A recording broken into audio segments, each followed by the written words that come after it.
ibunda.id dan juga selaku founder dari Padang Sehat seperti itu. Jadi nanti selama beberapa waktu ke depan, selama sesi webinar ini, aku yang akan memandu dan memoderatori seperti itu diskusi kita nanti dengan Bang Faras seperti itu ya teman-teman. Salam kenal ya semuanya.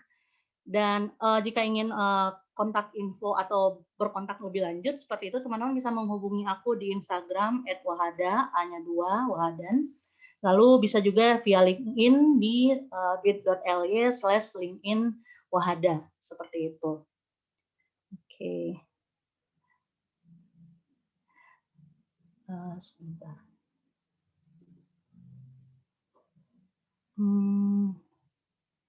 Lalu kita akan lanjut pada pembacaan ROTG.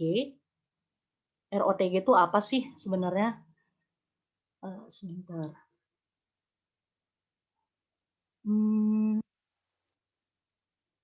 Oh, ya kelihatan. Lah ke close lagi. Ya tidak. Sebentar ya teman-teman, ada kesalahan teknis sedikit. Nah, kita selanjutnya aku akan membacakan ROTG. ROTG itu apa? Itu merupakan rules of the game. Kalau main game gitu ya, kita biasanya kan ada rules atau aturannya. Nah, begitu juga dalam webinar ini. Jadi ada beberapa peraturan yang harus mungkin teman-teman bukan strict gitu ya, tapi maksudnya yang ini agar webinar kita berjalannya lebih lancar seperti itu. Jadi ada hal-hal yang mungkin teman-teman harus ikuti bersama untuk kita bisa lebih lancar dalam pelaksanaan webinarnya. Oke. Nah, ini aku akan share. Oke, nah ini ROTG-nya, Rules of the Game-nya, di mana yang pertama kita semua wajib untuk menjaga kekondusifan webinar seperti itu. Lalu juga peserta wajib menonaktifkan mikrofon selama sesi webinar. Dan selanjutnya nanti kita akan ada sesi tanya jawab atau diskusi. Yang ini mungkin hal yang paling dinantikan gitu ya.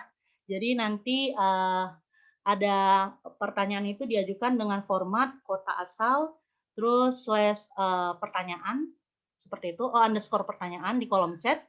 Nanti juga kita memfasilitasi teman-teman untuk bertanya secara langsung nih ke Bang Faras seperti itu.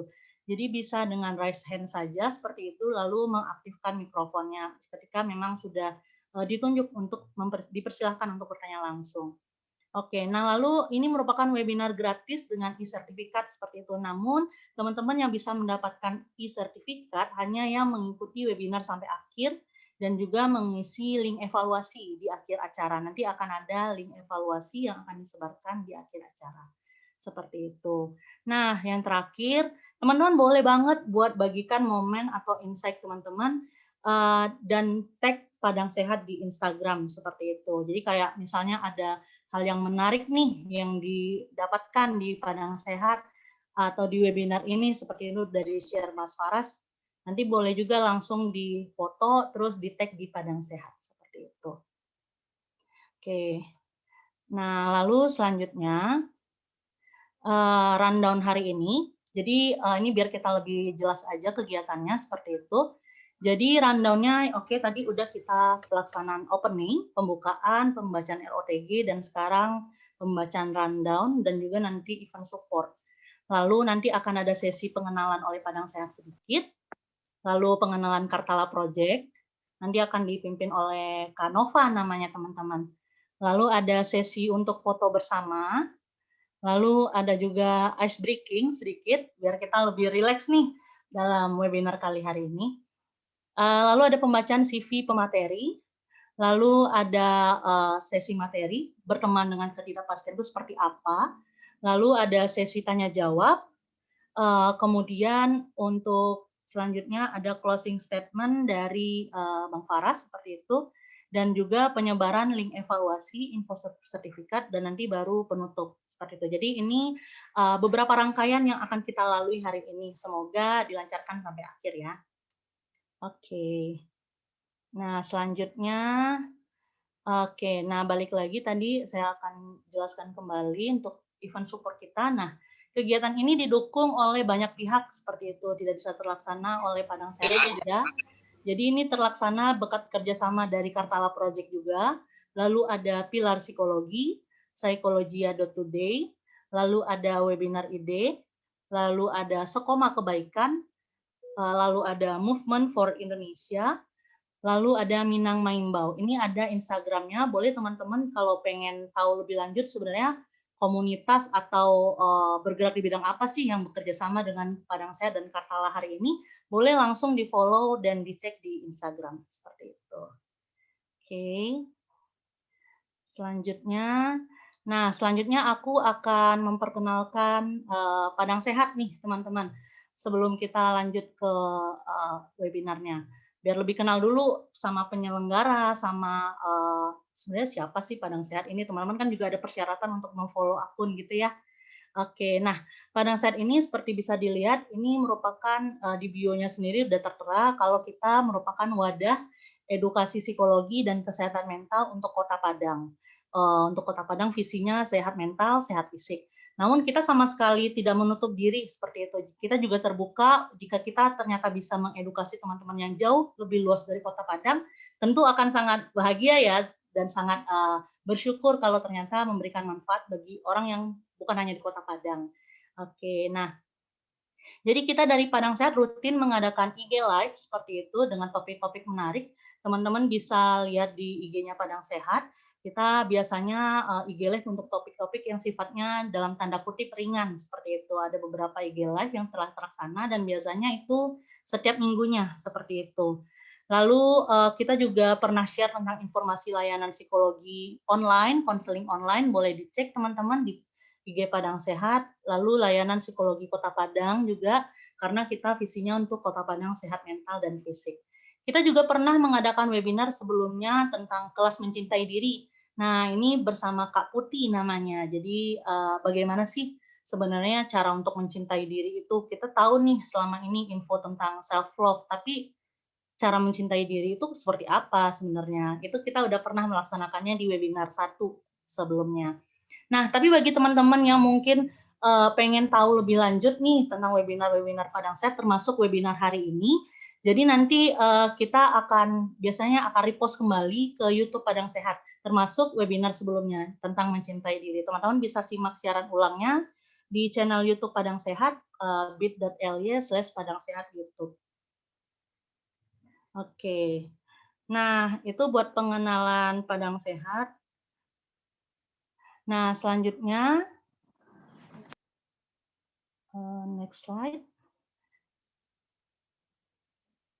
Oke, nah lalu selanjutnya adalah ada sesuatu nih yang akan datang di Padang Sehat, namanya padangsehat.merch. Boleh itu ada scan buat barcode Instagramnya.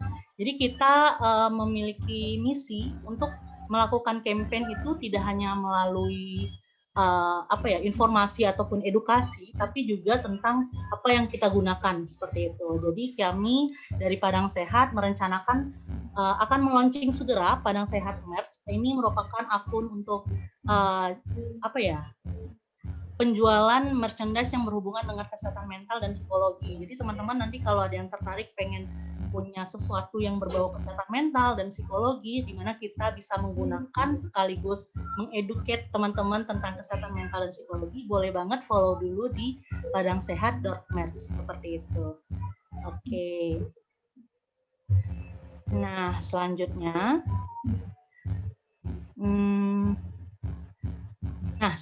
ini akan ada sesi pengenalan dari Kartala, ini oleh Kak Nafkatul Wahidah SPSI atau Kak Nova, yang merupakan co-founder dari Kartala Project. Nah, boleh silakan dari Kak Nova, dipersilahkan. Kak Nova, iya, oke. Oke, baik. Makasih ya, Wahadah. Iya, Kak. Sebelumnya aku ingin share screen dulu ya. Iya, boleh, silakan.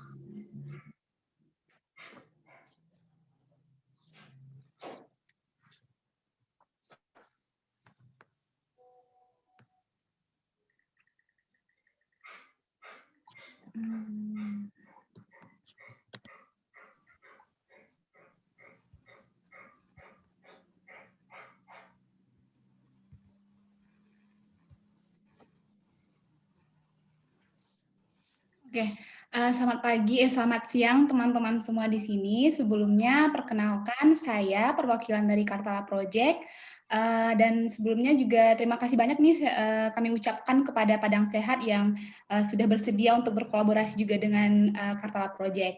Nah, sedikit nih teman-teman perkenalan mengenai Kartala Project, mengenai profil dari Kartala ini.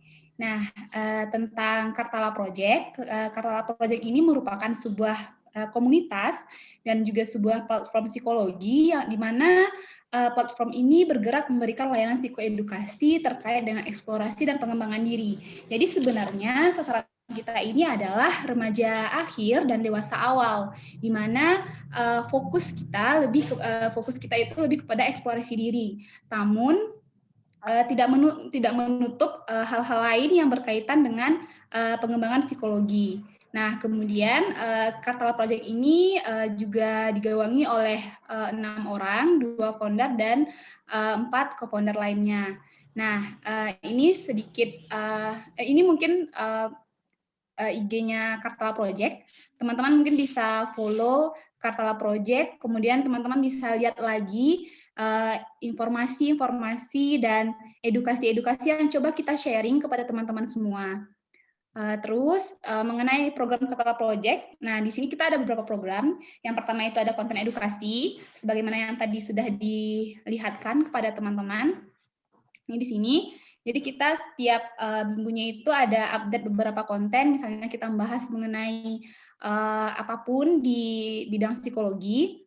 Teman-teman bisa lihat di Instagramnya Kartala Project. Nah, kemudian juga kita ada sharing the light, jadi semacam IG Live gitu, kita coba kolaborasi dengan psikolog, kita coba kolaborasi dengan bidang-bidang lain yang memang ada fokusnya di psikologi. Kemudian juga ada selayang pandang, itu memberikan pandangan psikologis terhadap beberapa kasus yang hangat dibicarakan gitu. Jadi tidak melulu mengenai fokus pada eksplorasi diri, tapi juga pada hal-hal yang mungkin pada saat itu lagi hangat-hangatnya dibicarakan, dan juga quote flash. Nah, sedikit perkenalan mengenai tim Kartala Project. Di sini ada Kak Debinia Novinta, beliau merupakan founder dari Kartala Project dan sekarang sedang menempuh pendidikan S2 Psikologi Profesi, minat pendidikan di Universitas Airlangga. Kemudian juga ada saya sendiri, Nafatul Wahidah, yang juga sedang menempuh pendidikan psikologi magister profesi di UGM.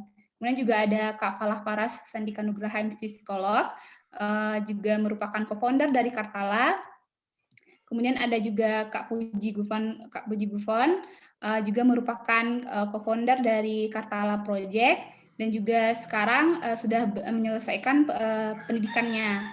Kemudian juga ada Kak Agung, juga co-founder dari Kartala Project, dan Kak Nadia Putri Wulandari. Nah, sedikit nih beberapa kegiatan kita. Kita udah melakukan kegiatan IG Live bersama beberapa psikolog dan beberapa kegiatan-kegiatan lainnya. Mungkin teman-teman bisa cek di IG Live, IG TV-nya Kartala. Oke, menarik banget ya. Banyak banget informasi yang bisa teman-teman dapatkan di Kartala maupun di Padang Sehat.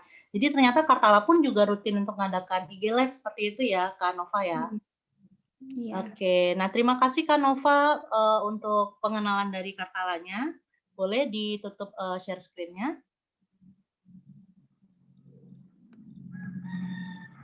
Oke, nah terima kasih Kak Nova untuk pengenalan Kartalanya. Nah sekarang kita masuk pada sesi foto bersama dulu nih teman-teman. Jadi boleh teman-teman yang masih off cam boleh dihidupkan sebentar untuk kita foto bersama dulu biar masih fresh sebelum kita mendengarkan materi. Kita akan foto bersama dulu ya. Boleh kalau mau pakai virtual background boleh, kalau enggak nggak apa-apa juga. Boleh silakan, saya tunggu sebentar untuk mulai menghidupkan kamera. Wah, ini nih yang ternyata teman-teman yang siap untuk berteman dengan ketidakpastian ya. Terima kasih ya sekali lagi kami ucapkan dari panitia yang telah bersedia hadir untuk menyisikan waktunya nih di hari Minggu, tapi tetap semangat buat belajar. Oke, udah cukup ready? Oke. Nah, ini aku akan mulai capture, ada beberapa slide nanti seperti itu, nanti aku akan pandu seperti itu ya. Nih, siapkan gaya terbaiknya ya, teman-teman. Biar nanti di-upload nih di IG Padang Sehat dan Kartala. Oke, smile. Oke, 1, 2, 3. Oke, next slide. Oke, semua siap? Oke, on. Senyumnya mana? 1, 2, 3. Oke, satu slide lagi. Oke, semua siap ya? 1, 2, 3. Oke. Nah, ini kita udah dengerin perkenalan dari Padang Sehat. Udah denger juga perkenalan dari Kartala Project. Apa sih? Jadinya udah terbalaskan lah ya rasa ingin tahu teman-teman gitu ya tentang apa sih sebenarnya Kartala Project dan Padang Sehat yang mungkin teman-teman baru dengar juga gitu ya. Nah, selanjutnya kita akan masuk pada games dulu. Games. Oke. Nah, jadi ini ada sedikit apa ya, biar kita lebih panas lagi sebelum dengar info-info dari Bang Faras nih. Nah, ini udah kelihatan ya? Nah, teman-teman boleh ini ada Mentimeter atau kuesioner, bisa dibuka di browsernya untuk nanti kita tampilkan jawaban-jawaban dari teman-teman. Sebenarnya apa sih yang teman-teman khawatirkan dari ketidakpastian?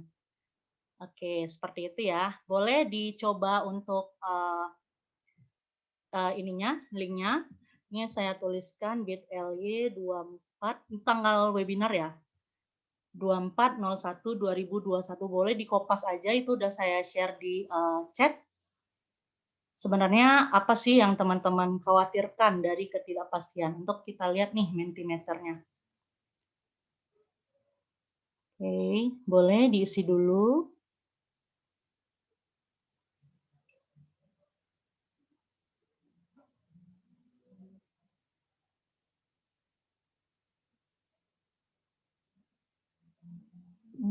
Kita lihat sebentar. Ada yang udah ngisi, teman-teman? Yang udah isi boleh di kolom chat dibilang, udah Kak, gitu.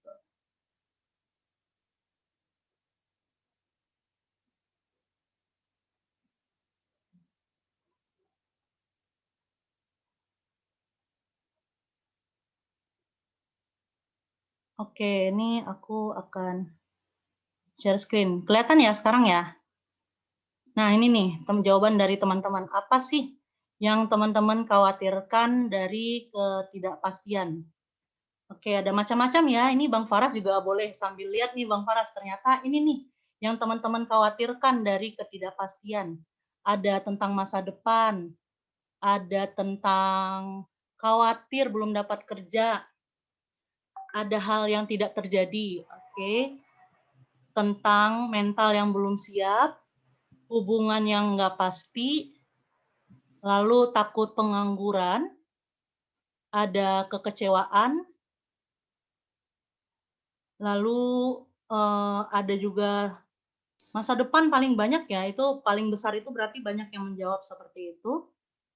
Takut pengangguran itu juga termasuk hal yang paling banyak dikhawatirkan oleh teman-teman seperti itu ya.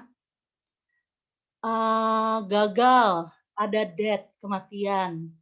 Oke, kita masih coba tunggu lagi sampai sampai udah cukup banyak seperti itu. Kita coba tunggu jawaban dari teman-teman.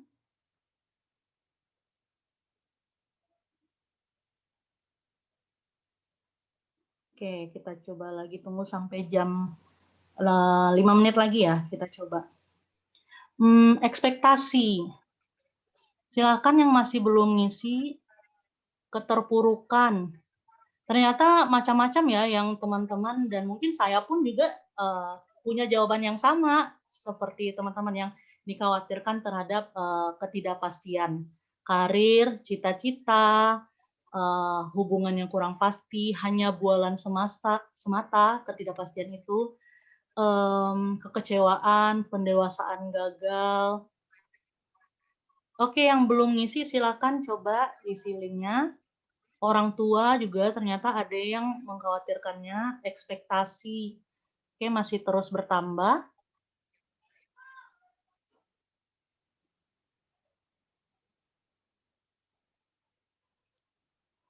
Ada lagi masa depan yang paling besar ya porsinya. Jadi memang hal yang belum pasti itu ya memang bicara masa depan ya. Kalaupun hari ini ya sebenarnya juga nggak pasti, tapi yang ke depannya itu yang pastinya akan menjadi hal yang penuh dikhawatirkan gitu ya. Nggak tahu mau ngapain. Kehidupan itu adalah ketidakpastian. Oke. Nah, banyak banget nih teman-teman, apa ya, jawaban dari teman-teman seperti itu ya, tentang bagaimana sih, ketidakpastian itu. Jadi, ini kita biar nggak berlama-lama lagi seperti itu, kita akan coba langsung kenalan aja nih dengan, eee, Bang Faras gitu ya, yang akan menjadi, narasumber atau yang memandu kita untuk, berteman nih dengan ketidakpastian seperti itu. Oke. Nah, untuk linknya mungkin bisa nanti kita akan lanjutkan kembali. Nah, ini kita akan kenalan dulu sama Bang Faras. Seperti itu, share screen-nya udah kelihatan ya? Oke. Nah, ini aku akan bacakan sedikit CV dari Bang Faras seperti itu. Bentar. Nah, oke, nah ini kita akan dipandu hari ini Life Skill 2021 berteman dengan ketidakpastian dengan Bang Falah Faras Sadika Nugraha, MPSI psikolog seperti itu. Nah, beliau ini merupakan lulusan dari sarjana psikologinya di Universitas Andalas, sarjana psikologi Universitas Andalas.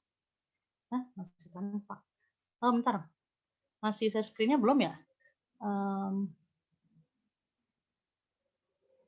Oke, ini udah belum share screen-nya, teman-teman? Udah ya?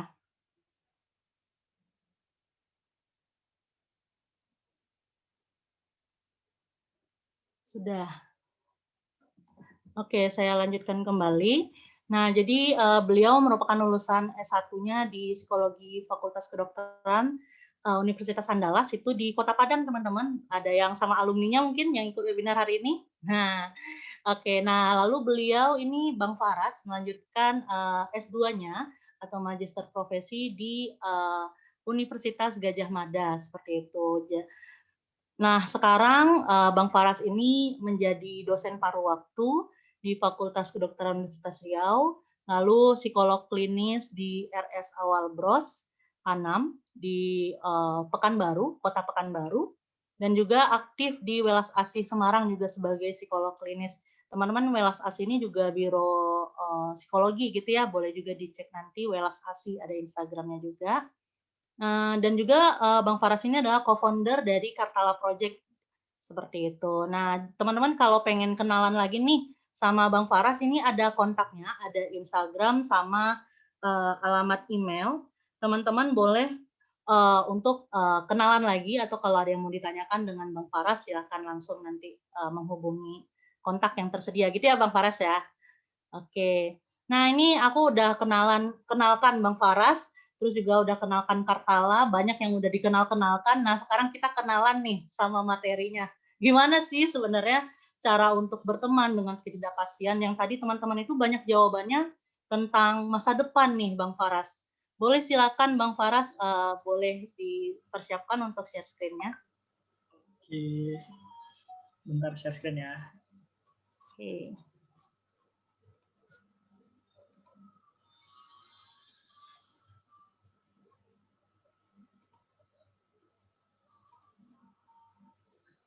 Oke, sudah kelihatan ya? Udah Bang. Oke. Ya, sebelumnya terima kasih banyak Bang Hada sudah memperkenalkan juga sudah memoderatori kegiatan ini. Terus juga terima kasih juga buat teman-teman yang telah hadir pada webinar kali ini. Nah, sekarang kita akan berkenalan tentang Life Skill 2021 berteman dengan ketidakpastian. Nah, apa sih yang bakal kita bahas pada webinar kali ini? Ada beberapa topik yang akan kita bahas. Pertama itu kita coba kenalan dulu dengan ketidakpastian atau uncertainty itu apa sih sebenarnya. Terus kira-kira apa sih yang kita perlukan untuk keterampilan dasarnya, regulasi emosi atau seperti apa. Kemudian berteman dengan ketidakpastian itu seperti apa. Terus juga keterampilan apa sih yang diperlukan untuk bisa berteman dengan ketidakpastian itu. Terus juga nih biar nggak cuman kita aja yang merasakan dampak yang bisa berteman dengan ketidakpastian, bagaimana sih cara kita biar bisa membantu orang-orang di sekitar kita untuk bisa berteman dengan ketidakpastian. Oke. Nah, terus tadi kan sudah disampaikan tuh pandangan kita tuh tentang ketidakpastian seperti apa. Ada yang kegagalan terhadap masa depan, atau mungkin ya masa depannya tidak pasti, atau mungkin pengangguran dan lain-lain. Nah, sebenarnya apakah ketidakpastian itu merupakan satu hal yang buruk atau malah suatu hal yang baik atau seperti apa kira-kira? Mungkin ada yang bisa dituliskan di kolom chat dulu mungkin. Biar... Oke, jadi apakah ketidakpastian merupakan suatu hal yang buruk atau enggak gitu ya?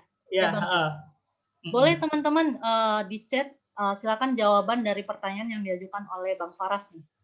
Buruk tadi, atau enggak ya ketidakpastian itu? Soalnya kan gini tadi kan dibilang kalau misalnya masa depan itu ya tidak pasti, masa depan itu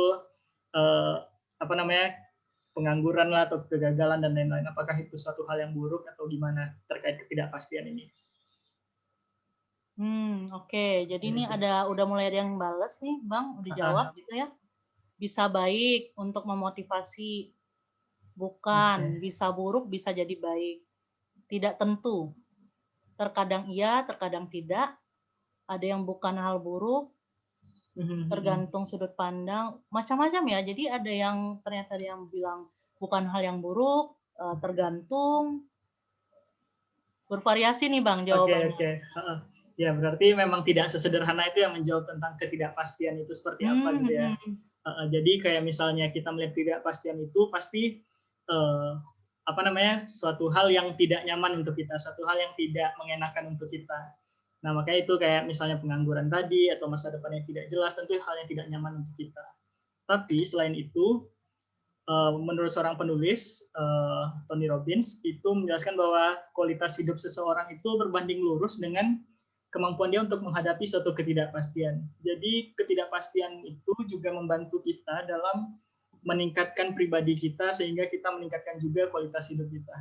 Nah, jadi bagaimana kita menghadapi ketidakpastian itu dapat membantu kita juga untuk bisa meningkatkan kualitas hidup itu tadi. Jadi tidak sepenuhnya buruk, tapi kita tidak memungkiri juga bahwa ketidakpastian itu sangat tidak enak, sangat tidak nyaman untuk diri kita.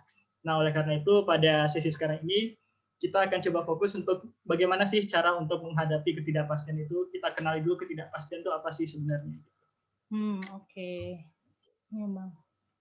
Nah, coba kita kenalan dulu dengan ketidakpastiannya. Oh iya, Bang Faras, ini sebelumnya boleh lebih dikencengin suaranya ya, Bang ya? Oke. Ini aku ragu nih kayaknya headset yang gimana. Ini cukup jelas atau gimana? Kalau enggak nanti enggak pakai headset. Oh, enggak cukup jelas, mungkin cukup lebih jelas ya. Oke, siap. Oke, ketidakpastian itu seperti yang dijelaskan oleh Wahda tadi itu merupakan bagian dari kehidupan tadi. Jadi suatu hal yang pasti akan selalu ada. Nah, akan tetapi ketidakpastian itu lebih kepada suatu sikap. Jadi ketidakmampuan kita untuk menoleransi ketidakpastian merupakan suatu sikap. Kalau misalnya kita punya sikap untuk merasa bahwa ketika dihadapkan suatu hal yang tidak pasti itu kita merasa tidak bisa atau tidak mampu menghadapi itu, maka ketika dihadapkan dengan ketidakpastian itu kita pasti berpikirnya langsung dihindari, pasti akan langsung kayak ini nggak bisa aku hadapi. Maksudnya kita langsung sudah menghindar dari situasi-situasi tersebut. Nah, pilihannya berarti kan kalau misalnya kita tidak menghadapi itu, artinya kan kita ya membenci itu, atau kita memikirkan bagaimana menjadikan suatu hal itu menjadi pasti. Nah, apakah kita harus membenci ketidakpastian itu? Nah, kalau misalnya kita membenci suatu ketidakpastian itu, berarti kita memilih alternatif lainnya. Ketika kita tidak menerima ketidakpastian, artinya kita akan terus mencari kepastian. Cara untuk mencari kepastian itu tentu dengan memikirkan, dengan khawatir. Nah, kita akan berpikir bahwa dengan mengkhawatirkan suatu hal, maka kita akan mempersiapkan diri lebih baik lagi. Jadi kayak kita berpikir bahwa apa sih kemungkinan terburuknya gitu kan. Nah, dengan berpikir seperti itu, tentu pikiran-pikiran itu membuat kita menjadi lebih khawatir, menjadi lebih memikirkan ke depan terus-menerus, dan itu hanya bermain di pikiran kita. Nah, kita yakin dengan melakukan itu, kita akan mendapatkan kepastian, kita akan mendapatkan jawaban dari semua permasalahan kita, sehingga kita memegang kontrol yang lebih, kita memegang kendali yang lebih untuk menghadapi masa depan itu tadi. Nah, jadi kita akan berupaya untuk terus khawatir karena kan seperti yang kita jelaskan di awal tadi bahwa ketidakpastian itu akan selalu ada. Nah, ketika satu ketidakpastian kita bisa menjawabnya, akan muncul ketidakpastian yang lain, dan kita akan melakukan khawatir terus. Jadi khawatirnya nonstop nih gitu. Nah, apakah khawatir itu benar-benar bisa menjadikan kita lebih memegang kontrol atau mendapatkan suatu kepastian? Jadi apakah khawatir itu akan mengubah hasil akhir dari suatu hal yang kita tidak pasti itu tadi? Nah, sayang sekali ketidakpastian itu akan selalu ada terus. Jadi kayak hal yang berubah itu di situ hanyalah keyakinan kita bahwa kita memegang kontrol lebih. Dengan khawatir kita merasa bahwa ini akan baik-baik saja, kan aku sudah memikirkannya, aku sudah memikirkan risiko terburuk, aku sudah memikirkan jalan keluarnya dan lain-lain. Nah, hal yang kita lakukan itu adalah mempertimbangkan yang risiko terburuk itu tadi dan berpikir keras terkait bagaimana cara keluar dari situ, walaupun terkadang tidak semuanya kita bisa mendapatkan jawabannya langsung, tidak semua permasalahan kita bisa menemukan jawabannya. Nah, kita membuat diri kita itu terpaku dan tidak melakukan tindakan apapun. Jadi kita sibuk dengan khawatir, kita sibuk bermain dengan pikiran kita sendiri, tapi kita tidak melakukan aksi, kita tidak ada mengambil tindakan-tindakan dari apa yang tidak pasti itu tadi. Jadi malah waktu kita terbuang, energi kita. Nah, pertanyaannya sekarang, jadi apakah dengan khawatir itu menjadi lebih baik? Nah, jadi pertimbangkan lagi apakah kita memang harus membenci ketidakpastian itu sehingga kita khawatir, atau kita mencoba untuk menerima ketidakpastian itu. Oke. Selanjutnya kita coba mengenali lagi terkait emosi. Karena tadi kita sempat membahas tentang khawatir. Khawatir ini terkait dengan ya perasaan cemas di situ juga. Kemudian ketika kita berbicara tentang perasaan, kita berbicara juga tentang bagaimana perasaan itu berkaitan dengan pikiran berkaitan dengan perilaku, perasaan juga berkaitan perilaku, jadi kayak semuanya saling timbal balik. Jadi untuk skill dasar atau keterampilan dasar kita akan lebih baik ketika kita bisa memahami bagaimana sih cara kita untuk meregulasi emosi, agar ketika kita dihadapi oleh ketidakpastian, kita bisa menghadapinya dengan lebih tenang dulu nih, ketika kita ya dapat suatu hal tidak pasti atau menghadapi suatu perubahan-perubahan yang di luar kendali kita. Nah, jadi kita coba kenali dulu terkait emosi. Nah, kita semua pasti mengalami emosi gitu ya. Jadi kayak emosi-emosi negatif, mungkin emosi-emosi positif. Emosi negatif misal kayak marah, sedih, cemas, kecewa, dan lain-lain. Atau emosi-emosi positif kayak perasaan bangga, senang, merasa tersanjung, dan lain-lain gitu. Jadi itu merupakan suatu proses yang alami, sangat wajar kita mengalami semua emosi tersebut. Nah, emosi tersebut juga menjadi suatu alarm bagi kita atau sebagai suatu informasi bagi kita ketika melakukan suatu perilaku atau mungkin menghadapi situasi-situasi. Ketika kita tidak bisa menyadari emosi kita, maka kita bisa saja berperilaku di luar kendali kita.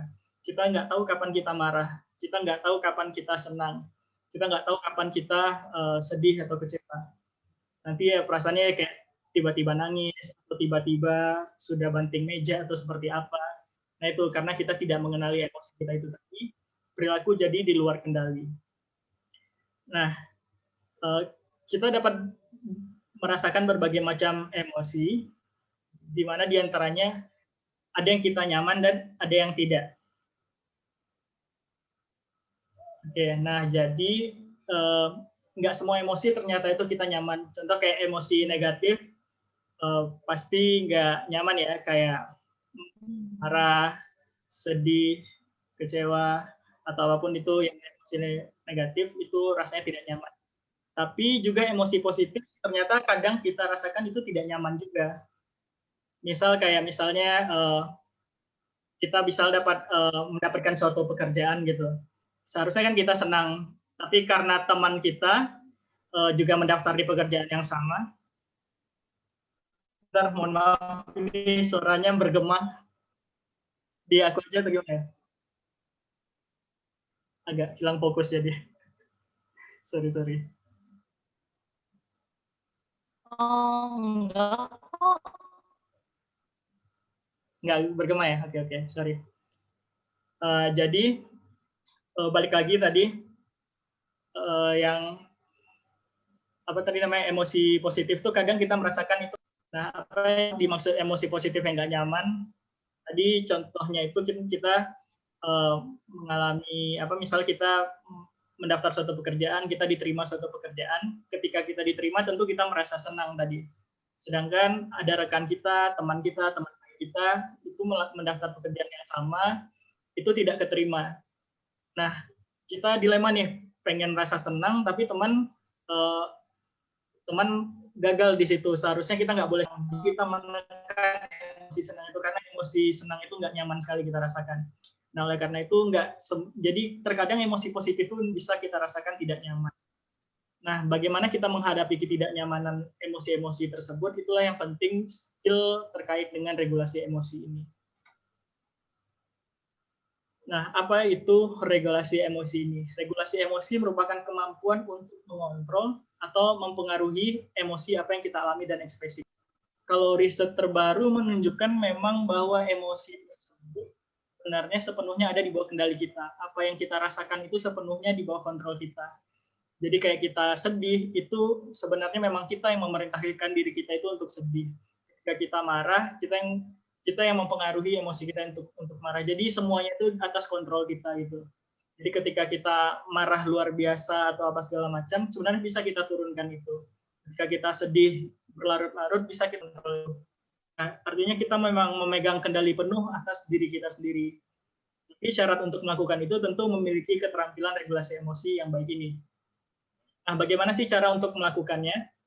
Yang pertama itu ini dirangkum secara ringkas saja ya. Kalau misalnya tahapan-tahapannya bisa jadi lebih panjang lagi. Cuman kita coba ringkas di sini. Jadi kayak coba kenali emosinya.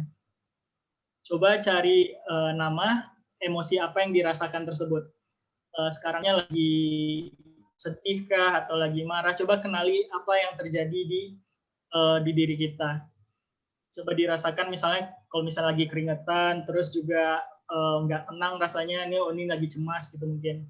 Atau mungkin badan terasa panas, ini jantung cepat berdetak atau segala macam, kayaknya ini lagi marah nih. Coba kenali apa tanda-tanda di tubuh kita bahwa kita sedang marah, bahwa kita sedang senang, bahwa kita sedang merasakan emosi apapun itu. Nah, kemudian coba beri.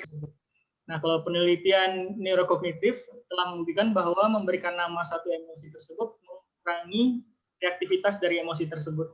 Jadi kita nggak terlalu reaktif nih, maksudnya gimana? Jadi kayak termnya mungkin bisa kita ganti kayak lebih sumbu pendek gitu, kalau misalnya lebih reaktif gitu kan. Jadi kayak ketika kita marah, kita langsung reaksinya seperti apa gitu. Nah, ketika kita bisa memberi nama ini, kita bisa lebih mengontrol itu.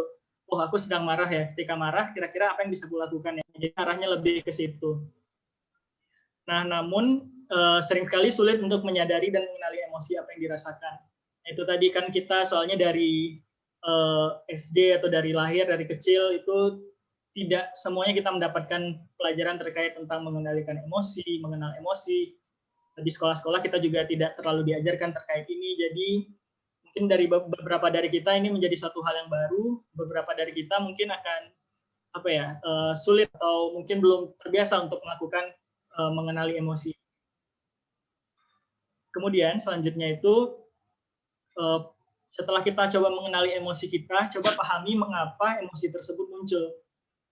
Nah, akan sulit bagi kita untuk mengontrol satu emosi ketika kita tidak tahu alasan emosi itu hadir untuk apa. Ingat bahwa tadi kita jelaskan bahwa emosi, pikiran, perilaku itu berkaitan, dan itu berkaitan juga dengan situasi yang kita hadapi. Bisa menjadi suatu pertanda atau informasi dari suatu situasi. Nah, jadi coba kan tadi kita sudah melabeli bahwa ini kita sedang marah, ini kita sedang sedih, atau ini sedang kecewa. Atau ini mungkin sedang khawatir tentang masa depan kita. Nah, coba ketika kita sudah agak tenang, coba refleksikan lagi, coba tanyakan ke diri kita, sebenarnya apa sih yang membuat aku cemas, apa sih yang membuat aku khawatir, apa sih yang membuat aku marah itu tadi.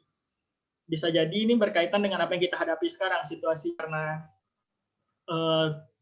takut masa depan misalnya, takut pengangguran tadi misalnya terkait kecemasan kita. Nah, sebenarnya apa sih yang benar-benar aku takutkan dari pengangguran itu? Mungkin kita dengan teman kita sama-sama takut untuk menjadi pengangguran, tapi yang kita benar-benar takutkan itu bisa jadi berbeda.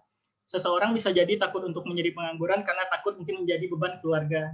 Satu lagi mungkin takut karena tidak bisa menyombongkan dirinya dengan orang lain, atau tidak bisa membandingkan diri dengan orang lain ketika dia menjadi pengangguran. Jadi coba alasan kita untuk takut itu sebenarnya apa. Jadi kita lebih mengenal lagi apa sih sebenarnya yang terjadi pada diri kita. Nah, setelah kita tahu apa yang terjadi tentang emosi kita, apa yang sebenarnya alasan dia muncul, nah, ambil tindakan.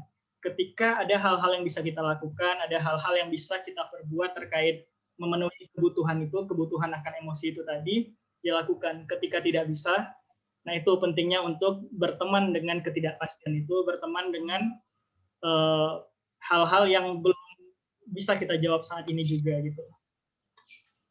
Nah, baru kita masuk ke berteman dengan ketidakpastian itu tadi. Jadi bahwa memang beberapa hal bisa kita lakukan, bisa kita ambil perbuatan yang bisa untuk memenuhi kebutuhan-kebutuhan dari emosi kita itu. Tapi tidak selalu atau tidak semua hal yang bisa kita jawab segera, nggak bisa semua hal yang bisa kita pecahkan, kita cari solusinya segera gitu. Jadi disitulah muncul ketidakpastian. Nah, apa yang bisa dilakukan ketika kita mendapatkan kondisi di mana ada ketidakpastian itu? Ada 2 strategi yang dapat diterapkan dalam upaya berteman dengan ketidakpastian itu. Yang pertama itu menantang pikiran takut akan ketidakpastian itu. Jadi kita men-challenge, kita coba untuk dilawan pikiran-pikiran akan ketidakpastian itu. Kemudian yang kedua adalah diikhlaskan. Oke. Nah, di sini bagaimana bentuk kita men-challenge dari pikiran tersebut. Jadi sederhana itu adalah tanyakan pada diri kita beberapa pertanyaan berikut ini dan tuliskan jawabannya kita. Nah, jadi mungkin teman-teman yang ada kertas mungkin bisa langsung sekarang atau mungkin nanti setelah dari sesi webinar ini bisa mungkin coba dilakukan ini sebagai bahan refleksi atau sebagai bahan untuk melawan atau menantang dari pikiran-pikiran dari ketidakpastian itu. Oke, ini nanti pertama, apakah mungkin untuk selalu mendapatkan kepastian dalam kehidupan? Nah, itu coba dijawab dulu. Kalau misalnya kita merujuk dari yang pembahasan di awal tadi, agak tidak mungkin ya, maksudnya ketidakpastian itu akan selalu ada. Tidak hanya pada saat pandemi ini saja, maksudnya waktu dari kecil, kita pulang sekolah, tiba-tiba di rumah nggak ada orang di rumah gitu kan, jadi kayak nggak pasti nih orang tua pulang jam berapa, kita terkunci di luar rumah, itu bisa salah satu bentuk ketidakpastian. Selanjutnya mungkin waktu lulus SMA, kita mau lanjut ke perkuliahan, belum ada kejelasan dari SNMPTN, SBMPTN, bisa jadi dalam bentuk suatu ketidakpastian. Nah, sekarang menjadi suatu ketidakpastian karena skalanya lebih luas, skalanya karena yang terjadi adalah pandemi, di mana setiap orang merasakan ketidakpastian ini dan ketidakpastian kita ini sama, jadi terasa ini lebih luar biasa kejadiannya. Jadi kayak sebenarnya kita sudah terbiasa dengan ketidakpastian, tapi ini menjadi lebih luar biasa saja gitu. Kemudian apa manfaat yang didapatkan dari mencari kepastian dalam segala hal? Jadi kayak apa sih manfaatnya kita harus mencari kepastian, harus menjawab segala hal itu tadi? Ya tentu ada manfaatnya kan. Jadi kayak kita menjadi lebih pasti, kita menjadi lebih memegang kontrol, kita megang kendali atas hidup kita. Kita tahu kalau misalnya ini nggak jalan, kita akan melakukan ini. Ketika ini nggak jalan, kita akan melakukan ini.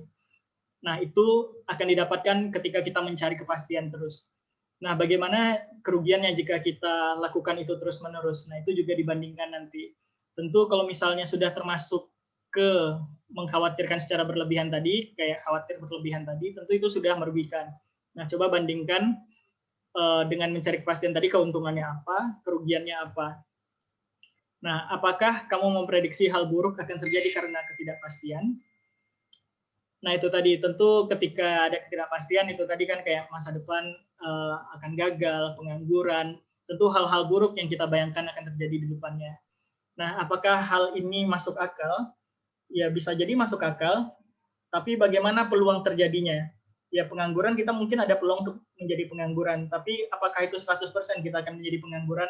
Kan enggak juga gitu. Jadi kan bisa jadi kita bisa mengukur ya dengan kita lulusan dari mana, kemudian kita juga IP berapa, kemudian kita juga punya pengalaman-pengalaman apa, kemudian kita bisa mengukur diri kita sendiri bahwa kemungkinan kita seperti apa, dan sediakan ruang untuk kemungkinan-kemungkinan terbaik juga. Jadi kayak peluangnya nggak 100% atau hitam putih gitu aja kok untuk terjadinya masa depan itu. Nah, jadi pertanyaan ini juga penting untuk dijawab. Kemudian seberapa besar kemungkinan hal yang kamu prediksi akan terjadi? Ya, balik tadi yang kayak tadi ya, jadi kayak kita memprediksi kita akan menganggur tadi misalnya. Nah, tapi itu kan tidak 100%. Jadi kira-kira berapa persen kemungkinannya? Mungkinkah hal negatif itu peluangnya kecil? Nah, itu kita tanyakan juga ke diri kita. Bisakah kita hidup dengan beberapa ketidakpastian dalam hidup? Nah, ini jadi pertanyaan penting. Kenapa? Karena itu tadi ketidakpastian ini akan selalu ada. Ketidakpastian ini akan terus kita hadapi di masa yang akan datang.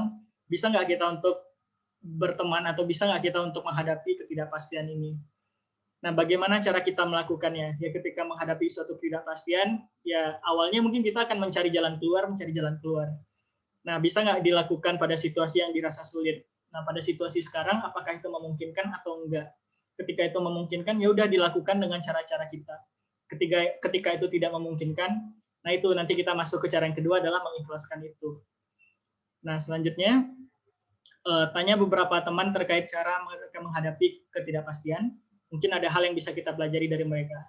Jadi ya nggak apa-apa juga misalnya kita bingung ketika kita merasa masa depan yang nggak jelas itu tadi seperti apa, nggak apa-apa kita coba tanya teman kita, tanya teman yang dapat kita percaya tentunya. Jadi kayak kita bisa saling belajar satu sama lain, kita bisa melihat bagaimana sih mereka tentu juga punya ketidakpastian. Ini kan setiap kita punya ketidakpastian kita masing-masing, jadi kita bisa saling belajar pengalaman dari masing-masing itu tadi. Nah, selanjutnya masuk ke yang kedua, yaitu adalah ikhlas. Nah, apa yang dimaksud ikhlas di sini itu? Ikhlas di sini diartikan sebagai bentuk penerimaan kita terhadap ketidakpastian yang akan selalu ada itu tadi.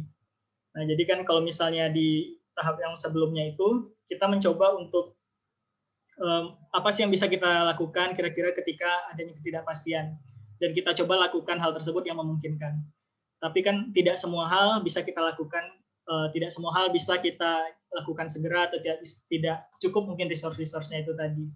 Nah, oleh karena itu perlu untuk ikhlas ini tadi. Ketika dihadapkan dengan ketidakpastian, seringkali kita terlalu fokus ke masa depan yang belum terjadi. Nah, untuk menghadapi cara berpikir yang seperti itu, memfokuskan diri pada kondisi saat ini, here and now, dengan di sini saat ini. Nah, itu merupakan kunci untuk bisa menerima hal-hal yang sedang kita alami saat ini. Nah, untuk bisa here and now, untuk bisa ikhlas ini, hal sederhana yang dapat dilakukan ialah yang pertama, menyadari momen-momen saat ini. Jadi kayak kita sadar, apa sih yang terjadi pada tubuh kita sekarang. Kalau misalnya kayak ini balik ke skill dasar kita tadi, ingat adalah regulasi emosi. Sadari apa sih yang terjadi di tubuh kita, nafas kita sudah beraturan atau belum, detak jantung kita, kemudian badan kita terasa panas atau dingin, ada berkeringat atau enggak, kemudian lingkungan di sekitar kita ada apa aja gitu, misalnya kayak ini memang lagi panas cuacanya atau lagi dingin, atau di sekitar kita ada siapa saja, coba sadari momen kita sepenuhnya, jadi kita bisa menyadari here and now itu tadi. Menyadari apa yang terjadi ketika biasanya kita membutuhkan kepastian. Oke. Jadi kayak misalnya kita sadari bahwa ketika kita sedang menghadapi ketidakpastian tuh bagaimana sih reaksi kita gitu. Jadi kalau misalnya kita menjadi cemas, ya sadari kalau misalnya bahwa kita itu sedang cemas, bahwa kita sedang menghadapi ketidakpastian. Ketika kita menyadari itu, artinya kan kita sudah bisa melakukan tahap awal dari regulasi emosi itu tadi. Nah, selanjutnya adalah letting go. Setelah menyadari bahwa yang terjadi itu hanya di pikiran kita, biarkan pikiran tersebut mengalir. Nah, itu tadi. Jadi kayak kita tahu bahwa yang terjadi itu tadi adalah pikiran kita aja. Misalnya kayak yang kita khawatir itu tadi, kita hanya bermain dengan pikiran kita. Kita itu belum terjadi, itu belum 100% mungkin akan terjadi. Jadi itu hanya di pikiran kita. Nah, ketika khawatir itu tadi kan risikonya adalah kita tidak melakukan apapun, kita ya terpaku pada satu situasi yang belum jelas akan terjadi. Nah, jadi ketika kita bermain dengan pikiran tersebut, ya sudah dibiarkan pikiran tersebut mengalir, kalau dianalogikan mungkin kita bayangkan di pikiran kita itu dengan lintasan kereta api, ya biarkan pikiran itu seperti kereta api yang lalu lalang, jangan biarkan kayak berhenti atau kita ikut ke dalam kereta tersebut sehingga kita berlarut hanya di satu pikiran saja. Biarkan kereta api itu lalu lalang terus-menerus gitu. Dan sadari kereta api apa saja yang lewat di situ. Kemudian jangan judgement, jangan berupaya untuk menilai, apalagi memaksa mengubah pikiran. Jadi kayak ketika kita memikirkan tentang misalnya situasi COVID-19 ini, kita sudah menjudgment bahwa ini suatu situasi yang buruk, ini suatu situasi yang menyusahkan, itu artinya kita sudah judgment, kita sudah menilai bahwa ini suatu situasi yang buruk. Padahal belum tentu ke depannya akan seburuk itu, atau belum tentu ke depannya akan lebih parah lagi. Jadi kayak kita coba lebih objektif dalam memandang sesuatu, coba diterima satu situasi apa adanya, coba kita lihat apa adanya. Jadi kayak, oh dengan COVID-19 berarti yang harus diterapkan adalah ya protokol kesehatannya, bagaimana menjaga jarak, bagaimana kita harus menjaga kebersihan, dan lain-lain. Cukup senetral itu saja, nggak usah kayak, oh ini suatu hal yang merepotkan, ini suatu hal yang menyusahkan, atau ini malah sangat bagus, atau seperti apa. Jangan sampai kita menjudgment suatu situasi, sehingga berpengaruh nanti dengan pikiran dan perasaan kita. Fokuskan saja ke apa sih yang kita hadapi ini, coba melihat secara objektif saja gitu. Nah, 3 hal ini yang menjadi kunci terkait dengan keikhlasan ini. Kita menyadari, kemudian kita melepaskan atau membiarkan pikiran-pikiran kita itu dengan penuh kesadaran, kemudian kita jangan sampai menjudgment atau menilai situasi-situasi yang kita hadapi. Oke, ini ada quote dari Deborah Reber. Jadi kayak melepaskan atau mengikhlaskan itu bukan berarti kita tidak peduli lagi dengan sesuatu atau seseorang. Itu kita menyadari bahwa kita memegang penuh atas diri kita sendiri. Jadi kuncinya keikhlasan itu adalah kita memegang penuh atas apa yang akan kita pertahankan dan apa yang akan kita lepas. Bukan berarti kita kayak nggak peduli dengan situasi ini, kita nggak peduli, kan tadi katanya judgment jangan menilai, berarti kita nggak peduli gitu ya, bukan begitu artinya. Tapi lebih kepada kita memegang kontrol apa yang akan kita pikirkan, apa yang akan kita rasakan, dan apa yang akan kita lakukan. Lebih ke situ maksud dari keikhlasan yang di sini. Nah, keterampilan apa saja sih yang diperlukan? Ini sudah masuk ke bagian apa namanya? Kan tadi keterampilan dasarnya sudah, kemudian juga cara menghadapi ketidakpastian tadi juga sudah, ya bisa melawan, bisa dengan ikhlas itu tadi. Nah, sekarang untuk bisa menghadapi situasi itu tadi, agar bisa menerapkan melawan pikiran, kemudian juga bisa menerapkan ikhlas itu tadi, apa sih keterampilan-keterampilan dasar yang harus kita siapkan di diri kita? Yang ini saya rasa juga berguna untuk menghadapi tantangan kehidupan ke depannya. Ada beberapa hal yang dapat kita pelajari ini untuk self-improvement kita. Yang pertama itu ada coping yang sehat. Coping itu adalah bagaimana cara kita menghadapi situasi-situasi sulit, situasi-situasi yang menyebabkan stres. Kemudian juga ada mindfulness, kemudian juga ada self-compassion.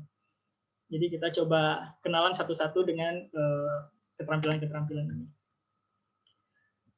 Nah, ini coping yang sehat dulu. Beberapa hal yang dapat dilakukan ialah jadi tadi kan sudah dijelaskan bahwa coping yang sehat itu adalah coping atau bagaimana kita menghadapi suatu permasalahan, menghadapi suatu hal yang membuat kita stres dengan cara yang sehat. Karena bisa jadi ketika kita menghadapi masalah, kita saat ini mungkin biasa lari dari masalah mungkin, atau mungkin menyuruh orang lain untuk mengerjakannya, atau kita melepaskan tanggung jawab, atau kita bergantung dengan orang lain, atau dan lain-lain gitu. Mungkin itu bentuk-bentuk coping yang tidak sehat. Nah, kita sekarang coba mengenali coping-coping yang sehat sehingga seenggaknya kita pertama kenal dulu, nanti kita bisa menerapkan ini harapannya untuk kehidupan kita. Pertama yaitu pola makan yang sehat dan seimbang. Nah, seringkali ketika kita menghadapi permasalahan, beberapa di antara kita ada yang larinya ke makan yang terlalu banyak atau ngemil atau ya lebih ke makanan larinya gitu kan. Jadi kayak sadari ketika kita memang punya pola seperti itu, kemudian coba diperbaiki lagi polanya. Ketika kita menghadapi masalah, berarti jangan larinya ke makanan gitu. coba dibuatkan dengan menyadari itu, seenggaknya kita bisa mengubah pola itu nantinya. Kemudian juga menghubungi keluarga dan teman-teman. Ya jangan sampai kita kayak memendam perasaan kita, memendam emosi-emosi kita. Jadi emosi itu kan memang akan terus kita rasakan terus, baik itu nyaman ataupun tidak nyaman itu tadi.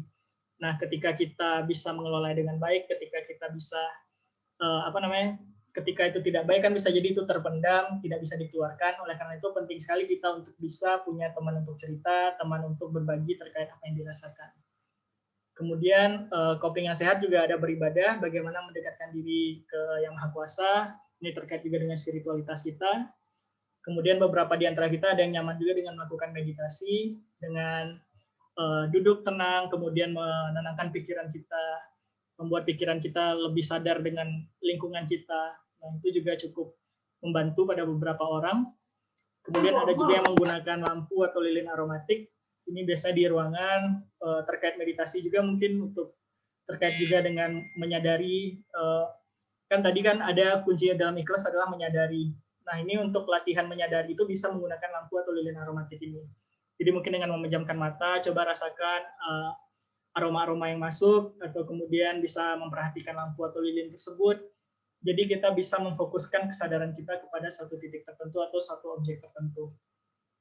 Kemudian jurnal kebersyukuran juga bisa membantu untuk menjadi satu coping yang sehat, di mana kita akan merasa akan merasa bahwa kita memiliki kelebihan atau kita memiliki hal-hal yang patut disyukuri. Jadi kayak setiap hari bangun tidur atau mungkin ketika akan tidur bisa mungkin dituliskan di buku harian atau dibuatkan buku sendiri terkait jurnal kebersyukuran ini. Hal-hal apa sih yang aku syukuri? 3 hal mungkin yang kita catat per harinya gitu. 3 hal yang aku syukuri hari ini. Selanjutnya bisa dengan latihan pernapasan dalam. Ini mirip juga dengan meditasi, atau mungkin ini bisa jadi satu latihan tersendiri di mana kita mencoba untuk tarik nafas yang dalam, kemudian kita keluarkan, dan kita fokus ke nafas kita itu terus-menerus sampai badan terasa lebih rileks. Karena seringkali emosi-emosi yang terlalu kuat dirasakan itu dampaknya ke pernapasan dan kita tidak menyadari itu. Jadi kayak misal kita sedang marah, napas kita nggak beraturan biasa itu. Ketika kita sedang cemas, napas kita juga nggak beraturan biasanya. Nah, oleh karena itu, penting sekali agar kita melatih untuk menyadari napas kita, agar kita tahu bahwa kita sedang merasakan emosi apa saat ini. Nah, selanjutnya itu adalah dengan mendengarkan musik. Ini mirip dengan lampu dan lilin aromatik tadi. Kalau tadi itu sifatnya lebih ke olfaktori, lebih ke hidung.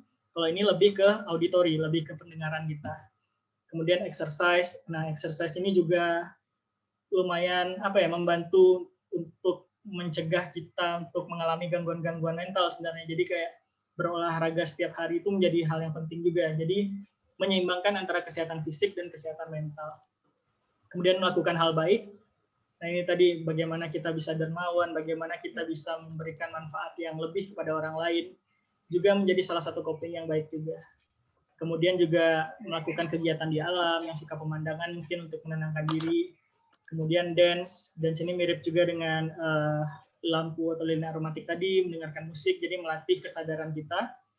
Kemudian ada yang hobi memasak mungkin, atau membaca buku, itu bisa juga menjadi coping yang baik juga, coping yang sehat. Dan yang yang penting juga, yang cukup penting juga itu adalah humor ini. Jadi kayak bagaimana kita tidak terlalu serius menghadapi sesuatu agar bisa lebih menerima satu keadaan.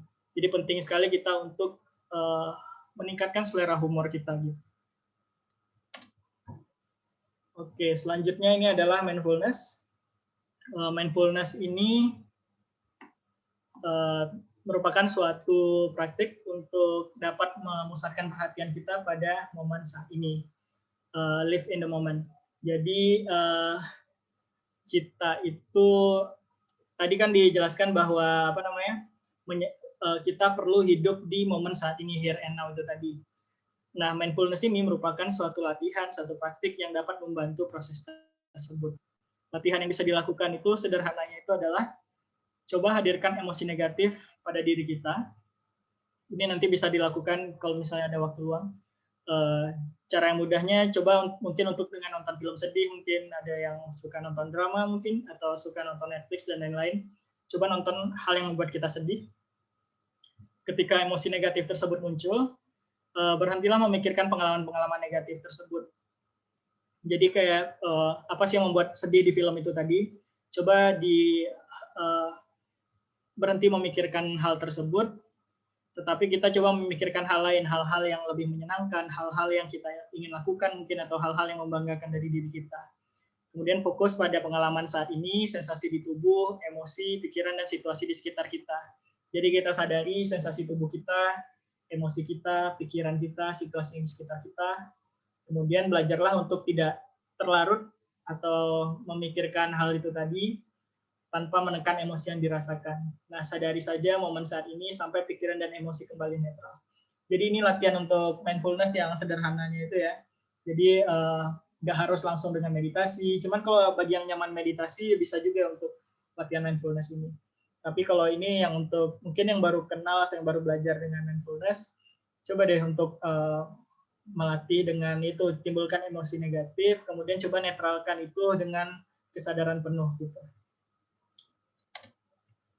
Selain itu, keterampilan yang penting selanjutnya adalah self-compassion, di mana self-compassion itu merupakan suatu cara untuk memperlakukan diri dengan penuh kasih sayang. Kemudian dengan self-compassion ini kita bisa memahami diri kita lebih baik lagi, kita bisa membedakan antara keputusan yang buruk dan diri yang buruk. Karena seringkali kayak misalnya kita mengambil suatu keputusan yang buruk, kita langsung menjudge bahwa kita ini bodoh, atau kita ini tidak kompeten, atau kita ini sangat buruk lah gitu. Kita langsung menilai diri kita sangat buruk sekali. Padahal kita perlu membedakan bahwa mungkin kita memang menghadapi situasi yang sulit. Mungkin kita menghadapi situasi-situasi yang tidak terduga. Kita tidak menghadapi situasi yang penuh ketidakpastian dan peluang-peluang untuk menjadi buruk atau munculnya keputusan yang buruk itu sangat mungkin terjadi. Jadi kita tidak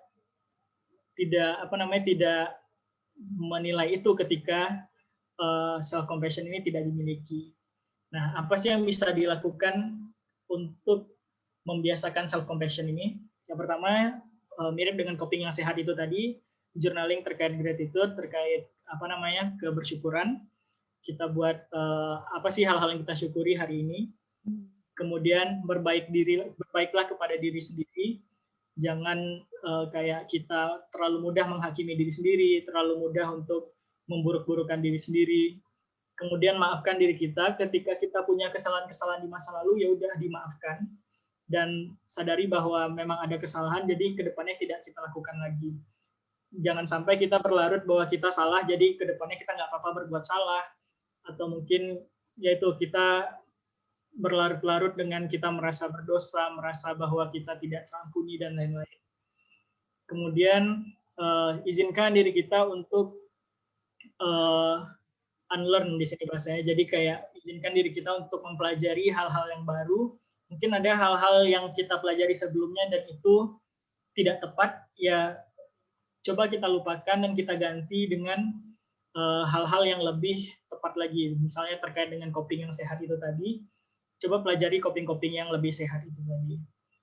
Kemudian ketika kita capek, ketika kita letih, ketika kita lelah, nggak apa-apa kok untuk beristirahat itu. Jangan sampai kita kayak terlalu memaksakan diri, terlalu kalau bahasa istilah sekarangnya hustle ya. Jadi kayak kita terus-menerus untuk bekerja atau terus-menerus memaksa diri kita tanpa memperhatikan kesehatan fisik, tanpa memperhatikan kesehatan mental, sampai-sampai itu berdampak buruk bagi diri kita. Jadi itu penting untuk melatih self compassion ini tadi. Oke, selanjutnya tadi kan kita sudah bahas terkait bagaimana kita bisa meningkatkan keterampilan untuk diri kita sendiri. Sekarang bagaimana agar kita bisa membantu orang-orang di sekitar kita ketika menghadapi ketidakpastian. Yang pertama itu coba perhatikan bagaimana coping kita. Nah, balik lagi, coping kita dulu yang harus kita perhatikan. Bagaimana cara kita menghadapi masalah itu sudah benar atau belum? Sudah tepat atau belum? Sudah sehat atau belum? Jadi kayak orang lain itu kan bisa belajar bagaimana cara menghadapi suatu permasalahan itu dari kita juga, misalnya kita temannya gitu kan. Jadi kalau misalnya kita sendiri tidak baik dalam menghadapi suatu masalah, bagaimana kita bisa menyebarkan kebaikan juga kepada orang lain. Oke, selanjutnya mulailah pembicaraan. Jadi mungkin ketika teman kita menghadapi ketidakpastian, dia memendam itu, dia tidak mau bercerita, maka jangan biarkan dia bingung sendiri, jangan biarkan dia memendam sendiri, ajak dia berbicara, ajak dia diskusi, agar mencari jalan keluar bersama. Mana tahu kita juga bisa mendapatkan pencerahan dari apa yang diceritakan oleh teman kita tersebut. Kemudian coba jujur, jadi seseorang tuh butuh figur yang aman dan dapat dipercaya untuk bercerita. Jadi jangan kayak semacam lip service ya. Jadi kayak ya udah nggak apa-apa, kamu kuat kok. Cuman pada kenyataannya nggak seperti itu gitu. Jadi silakan jujur apa adanya sehingga dia bisa melihat suatu hal menjadi lebih realistis itu tadi. Ketika dia ketidakpastiannya terkait pengangguran itu tadi, ya sampaikan kemungkinan bahwa memang mungkin akan terjadi dia menjadi pengangguran, cuman itu tidak 100%. Ada kemungkinan dia akan bekerja di perusahaan terbaik, atau ada kemungkinan dia bekerja di perusahaan yang seperti apa. Nah, jadi sampaikan jujur apa adanya secara objektif. Kemudian validasi pengalaman mereka. Jadi tentu yang mereka rasakan itu, mereka menyampaikan mungkin mereka bingung, mereka takut, mereka marah akan menghadapi ketidakpastian. Jadi percaya bahwa mereka itu tidak main-main dengan perasaan mereka tersebut. Validasi mereka. Jadi kayak, oh ternyata kamu memang merasa sedih, kamu memang merasa marah, merasa kecewa. Nah, jadi mereka bisa terasa lebih dipahami dengan adanya dukungan-dukungan dari kita gitu. Selanjutnya, kuatkan penerimaan terhadap ketidakpastian. Nah, tunjukkan cara-cara yang tepat dalam menghadapi keadaan. Coba bantu mereka mengingat ketidakpastian yang pernah mereka lalui dan mereka baik-baik saja. Jadi bantu mereka kayak, sebelumnya kamu pernah kok untuk menghadapi ketidakpastian yang seperti apa misalnya. Nah sekarang ini memang ketidakpastian, cuman bentuknya aja yang berbeda. Kamu pasti masih bisa melakukannya dengan cara-cara dulu kayak gimana sih kamu cara melakukannya. Nah itu jadi kayak sama-sama belajar dari pengalaman-pengalaman sebelumnya. Oke. Ini terakhir ditutup dengan quote dari Mark Cuban, di mana ada perubahan, maka di situ ada ketidakpastian. Nah, di mana ada ketidakpastian itu, di situ ada peluang juga di situ. Jadi, jangan khawatir lagi terkait ketidakpastian. Ketidakpastian itu akan selalu ada di diri kita, karena selalu ada di kehidupan kita. Tinggal bagaimana cara kita menghadapi itu dan mengubah itu menjadi suatu peluang. Oke, sementara mungkin itu dulu untuk materinya. Wahada dikembaliin lagi ke Wahada. Oke, wah padat banget ya ini materinya. Kita tadi bukan cuma dapat tentang bagaimana sih cara kita untuk berteman dengan ketidakpastian, tapi juga bagaimana cara kita untuk menghadapi mungkin lingkungan atau teman kita dalam menghadapi ketidakpastian dalam hidup. Jadi tadi ada penutup nih dari Bang Faras ya tadi, bahwa sebenarnya kita tuh juga pasti akan selalu berhadapan dengan ketidakpastian di dalam hidup gitu ya Bang ya. Tapi bagaimana cara kita untuk mengubah itu menjadi sebuah kesempatan. Jadi tadi katanya ketika ada ketidakpastian di situ juga ada kesempatan sebenarnya. Nah, disitulah yang harus kita manfaatkan dalam tanda kutip gitu ya Bang ya. Oke, nah ini teman-teman boleh ini dibuka sesi tanya jawab. Untuk termin pertama kita buka 3 pertanyaan dulu. Mungkin ada satu orang yang mau bertanya langsung nih ke Bang Faras tentang ketidakpastian dari banyak materi yang tadi sudah dijabarkan, mulai ternyata regulasi emosi berpengaruh dengan kita menyikapi suatu permasalahan, lalu juga tadi tentang praktek cara berteman dengan ketidakpastian, ada tentang men-challenge ternyata hal-hal yang nggak pasti itu sendiri. Nah, boleh yang ada yang mau bertanya langsung ke Bang Faras, silakan raise hand. Ada yang mau nanya langsung dulu? Untuk yang mau ada bertanya. Oke, ini udah ada yang raise hand, Agil Yumsite. Boleh silakan Mas Agil, silakan bertanya langsung ke Bang Faras. Baik, iya Kak, terima kasih. Dihidupkan suaranya dan kamera mungkin. Oke, halo Bang Agil, dari mana nih asalnya? Kenapa hilang? Masih ada itu. Ya, Kak.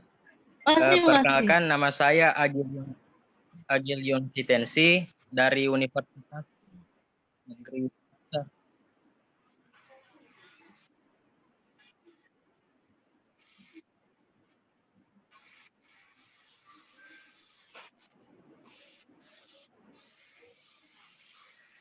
Kedengaran jelas suaranya? Kedengeran. Sekarang udah, tadi belum.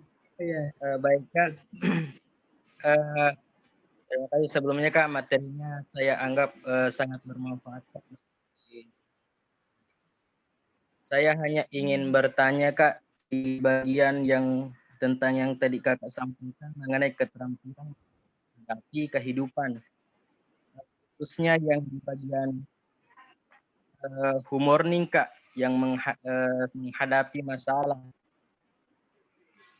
Mungkin bisa dijelaskan, Kak, secara rinci, karena mungkin Kak sudah ada beberapa pengalaman ketika masalah datang, selalunya saya secara pribadi itu tidak bisa bersifat secara santai, Kak. Jadi mungkin ada trik atau tipsnya, Kak, bagaimana kira-kira menyelesaikan masalah dan tetap santai, Kak. Tapi tetap tenang gitu ya, Agil ya. Ya, tenang, Kak. Tetap santai. Yang ibadah. Kalau saya Oke, sekian, Kak. Terima kasih. cukup apa ada yang mau ditanyakan lagi? Cukup, Kak.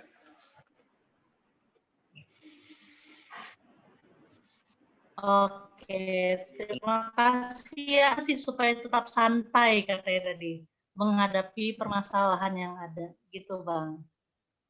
Boleh Bang, silakan Langsung dijawab. Ya. Boleh langsung dijawab aja. Oke, terima kasih Mas Agil. Jadi terkait pertanyaan ini, sebenarnya ada keterampilan artinya yang perlu di sini mirip juga yang dengan yang tadi.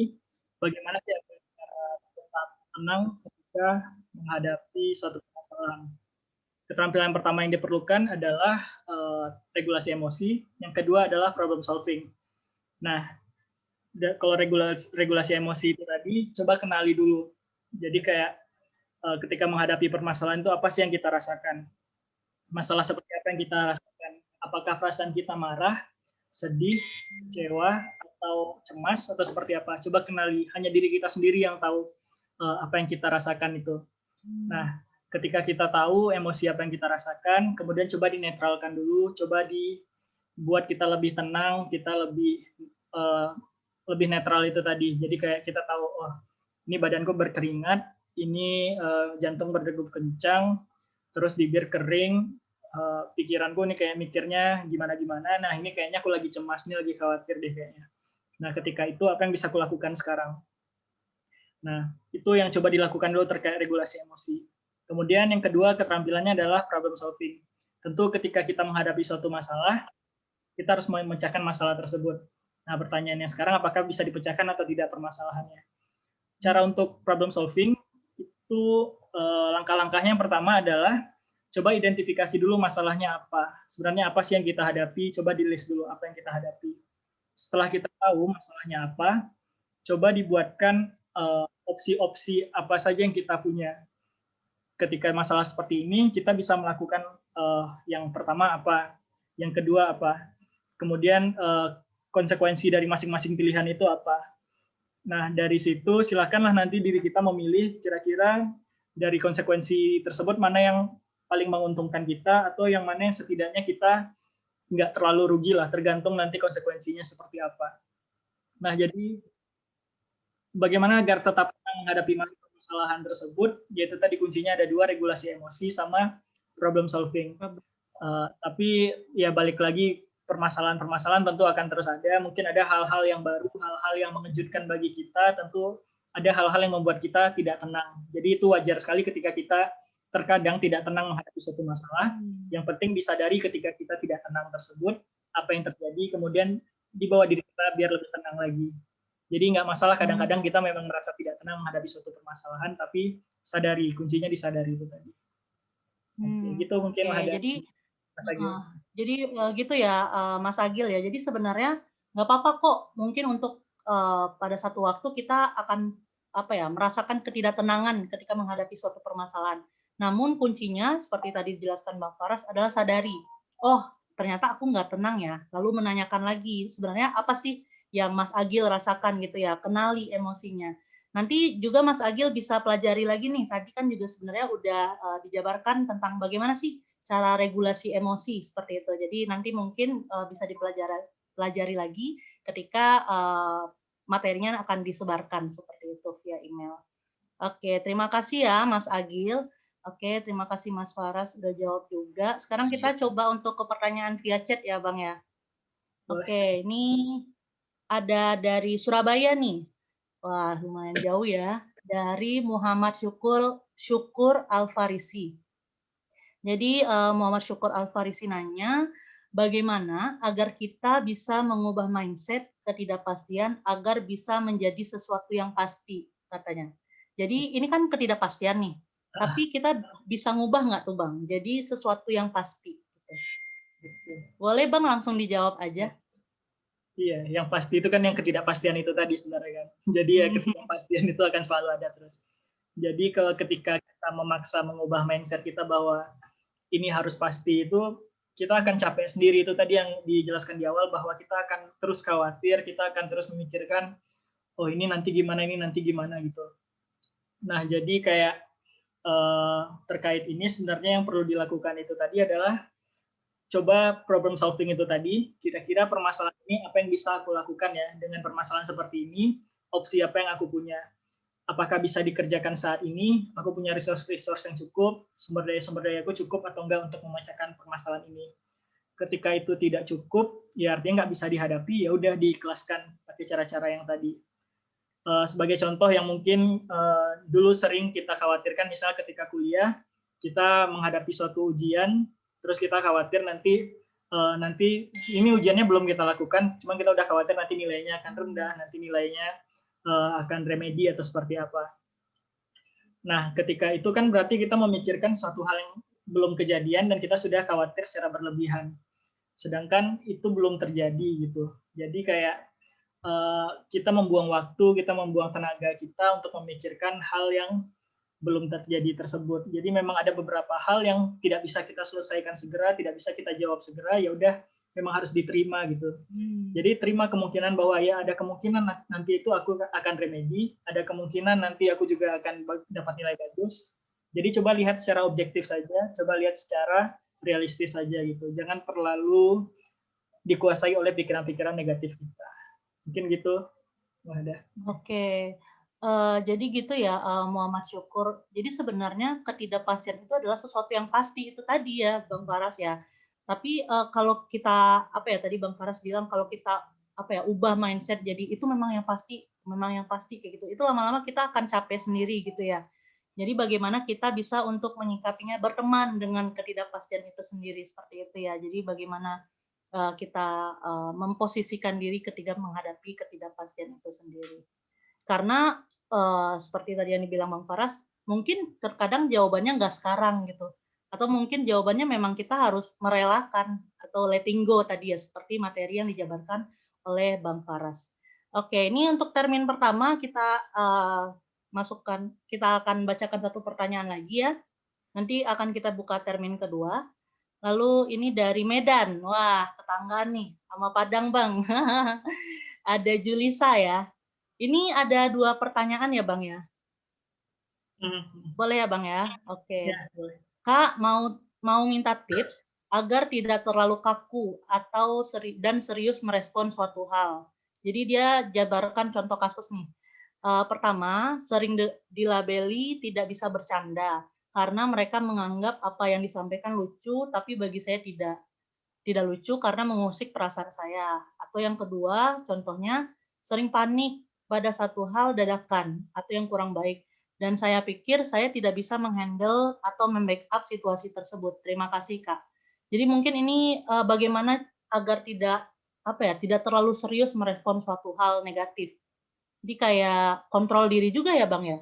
Kayak misalnya dia orang nganggap itu lucu, terus dia nggak lucu bagi dia. Atau misalnya dia ketika menghadapi situasi yang dadakan, dia pikir dia nggak bisa backup itu. Sebenarnya hampir sama lagi ya tentang regulasi emosi atau gimana? Ada tips lain nggak Bang?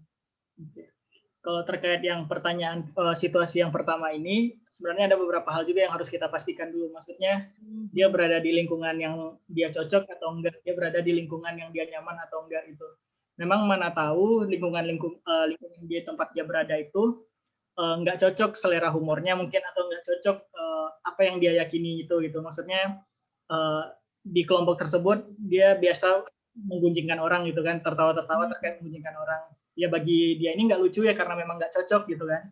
Jadi bukan berarti Mbak Julisa ini salah ketika dia nggak lucu dengan hal itu, karena itu memang bukan preferensi dia, itu bukan hal yang dia senangi gitu.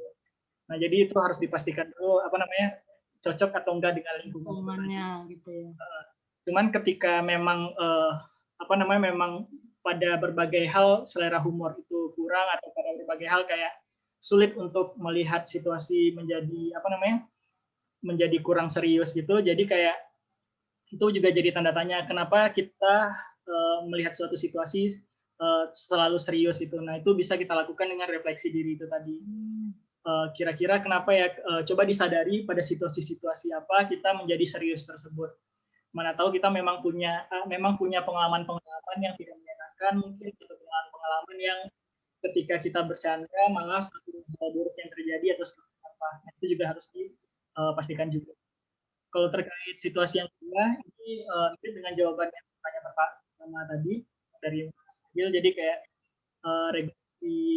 regulasi diri, regulasi emosi, bagaimana cara menghadapi situasi-situasi tersebut. Pertama regulasi emosi, kemudian ya problem solving, mirip dengan jawaban yang di awal tadi. Gitu mungkin ada. Oke, jadi gitu ya Mbak Julisa dari Medan. Jadi mungkin perlu dipertanyakan lagi atau di apa ya, self talk gitu loh. Apa memang jangan-jangan lingkungannya memang tidak cocok gitu ya. Karena mungkin selera humornya beda kayak gitu ya. Atau untuk situasi yang kedua bisa untuk refleksi diri gitu ya. Sebenarnya kenapa kamu merasa tidak mampu untuk mengatasi situasi itu, dan juga ditambah dengan melakukan regulasi emosi seperti itu. Oke, nah ini ternyata masih ada beberapa pertanyaan. Kita akan buka termin kedua ini untuk 3 pertanyaan seperti itu lagi ya. Sebelum mungkin kita akan masuk pada sebenarnya bagaimana sih berteman dengan ketidakpastian, closing statement dari Bang Faras seperti itu. Oke, nah ini ada dari Malang. Ini termin kedua, kita lanjut ya Bang. Oke. Oke, nah dari Malang nih. Wah, jauh ya. Ada Mbak Rini. Selamat sore Kak, saya adalah orang yang sulit meluapkan emosi, seperti sedih, marah, lelah, bahkan sudah dipancing emosi tersebut tidak mau keluar. Oke, tapi saya juga sulit mengatakan kepada orang lain tentang perasaan saya. Apa yang harus saya lakukan agar saya bisa menyelesaikan sebuah permasalahan yang sedang dihadapi. Nah, mungkin ini ada kendala gitulah, katakanlah seperti itu dalam mengekspresikan emosi. Jadi mungkin dalam regulasi emosi itu Mbak Rini ada sedikit kendala. Nah, bagaimana tuh Bang kalau caranya kalau memang ada permasalahan atau kendala di bagian regulasi emosi itu? Oke.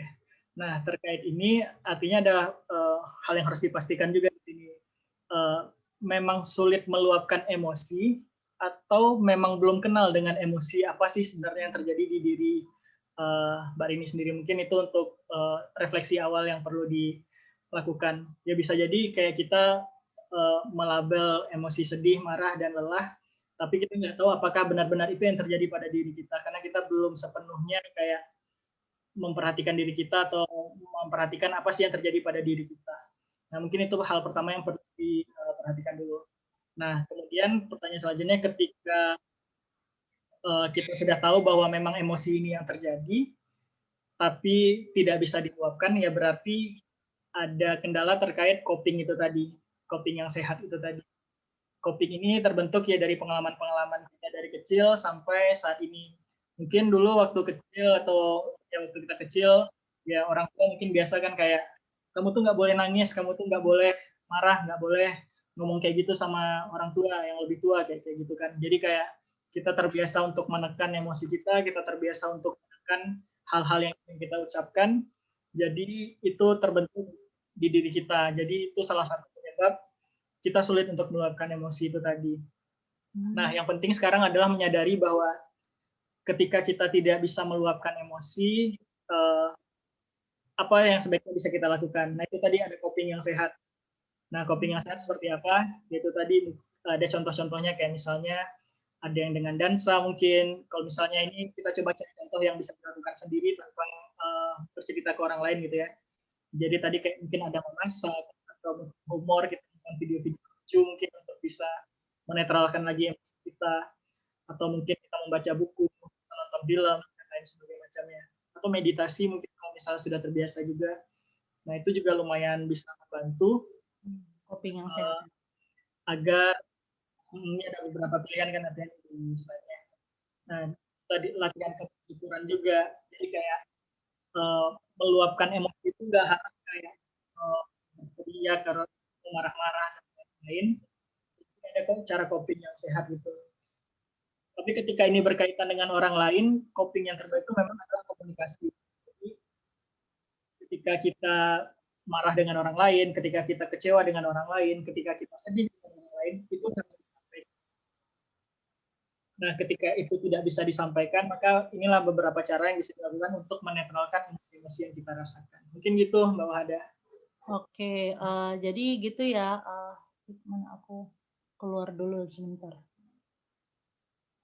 Bentar, Mbak Rini ya tadi ya, Mbak Rini. Jadi tentang bagaimana sih sebenarnya untuk menghadapi situasi yang mungkin Mbak Rini sulit nih untuk mengungkapkan emosi. Jadi mungkin perlu, jangan-jangan itu belum kenal gitu loh. Coba perbanyak untuk melakukan self talk gitu juga bisa ya Bang ya, kayak mempertanyakan kepada diri sendiri, sebenarnya apa sih yang aku rasa, apa sih yang aku inginkan gitu.